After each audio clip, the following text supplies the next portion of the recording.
গল্পের শুরুতেই আমাদের নিয়ে যাওয়া হয় প্রশান্ত মহাসাগরের একদম গভীরে। সমুদ্রের নিচে মাটির ভেতরে একটা ফাটল দেখা দেয়, যেটাকে বলা হয় ব্রিজ বা অন্য জগতে যাওয়ার দরজা। এই দরজা দিয়ে আমাদের পৃথিবীতে চলে আসে কাইজু নামের সব অদ্ভুত আর ভয়ঙ্কর দানব। এই কাইজুগুলো দেখতে যেমন বড়, তেমনি শক্তিশালী। এরা যখন প্রথমবার শহরে হামলা করল, তখন সাধারণ ট্যাঙ্ক বা মিসাইল দিয়ে তাদের কিছুই করা যাচ্ছিল না। প্রায় 1 সপ্তাহ লেগেছিল একটি কাইজুকে মারতে। অনেকগুলো শহর ধ্বংস হয়ে যায়, অনেক মানুষ মারা যায়। মানুষ বুঝল এই কাইজুদের সাথে লড়তে হলে সাধারণ কিছু দিয়ে হবে না, আমাদেরও সমান বড় কিছু বানাতে হবে। সারা পৃথিবীর সব দেশ তখন শত্রুতা ভুলে এক হয়ে গেল।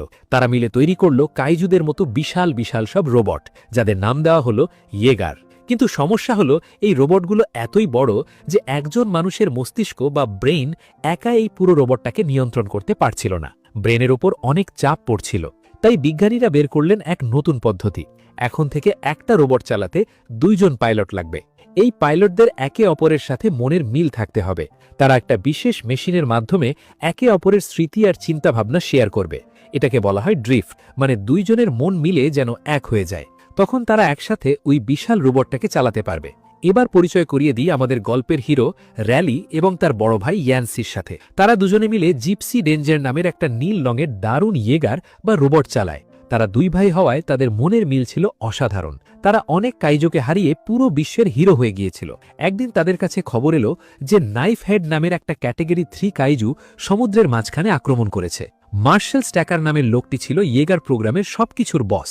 তিনি 2 ভাইকে আদেশ দিলেন শুধু জায়গাটা পাহারা দিতে। কিন্তু র্যালি আর ইয়ান্সি দেখল একটা মাছ ধরার নৌকায় 10 জন মানুষ আছে এবং কাইজুটা তাদের দিকেই যাচ্ছে। মানুষদের বাঁচাতে তারা মার্শালের কথা অমান্য করে এগিয়ে গেল। সমুদ্রের বিশাল বিশাল ঢেউ উঠছে, চারদিকে ঝড়ো বৃষ্টি। হঠাৎ পানির নিচ থেকে পাহাড়ের মতো বিশাল কাইজুটা উঠে দাঁড়ালো। জিপসি ডেঞ্জার ঠিক সময় মতো গিয়ে নৌকাটাকে একপাশে সরিয়ে নিল। এরপর শুরু হলো অ্যাকশন। জিপসি ডেঞ্জার কাইজুটাকে একের পর এক ঘুষি মারতে লাগলো। এক পর্যায়ে তারা তাদের প্লাজমা ক্যানন ব্যবহার করে কাইজুটাকে গুলি করল। মনে হলো কাইজুটা মরে গেছে, কিন্তু না, কাইজুটা খুব চালাক ছিল। সে হঠাৎ করে আবার পানির নিচ থেকে লাফিয়ে উঠল এবং জিপসি ডেঞ্জারের একটা হাত কামড়ে ছিঁড়ে ফেলল। এরপর সে রোবটের মাথার উপর আক্রমণ করল, যেখানে পাইলটরা থাকে। র্যালির চোখের সামনে কাইজুটা তার ভাই ইয়ান্সিকে রোবটের ভেতর থেকে বের করে নিয়ে গেল। র্যালি একা হয়ে গেল। একটা রোবট একা চালানো মানে নিজের মগজ পুড়িয়ে ফেলা। কিন্তু র্যালি হাল ছাড়ল না। সে একাই রোবটটাকে নিয়ন্ত্রণ করে কাইজুটার মাথায় শেষ একটা গুলি চালিয়ে তাকে মেরে ফেলল। জিপসি কোনো মতে সমুদ্রের পাড়ে এসে আছড়ে পড়ল। র্যালি বেঁচে গেলেও তার প্রিয় ভাই আর নেই। এই দুঃখে সে রোবট চালানো ছেড়ে দিল, কারণ মৃত্যুর সময় সে তার ভাইয়ের সাথে কানেক্টেড ছিল। তার ভাইয়ের মৃত্যুর অনুভূতিটা সে অনুভব করতে পেরেছিল। এরপর কেটে গেল 5 বছর।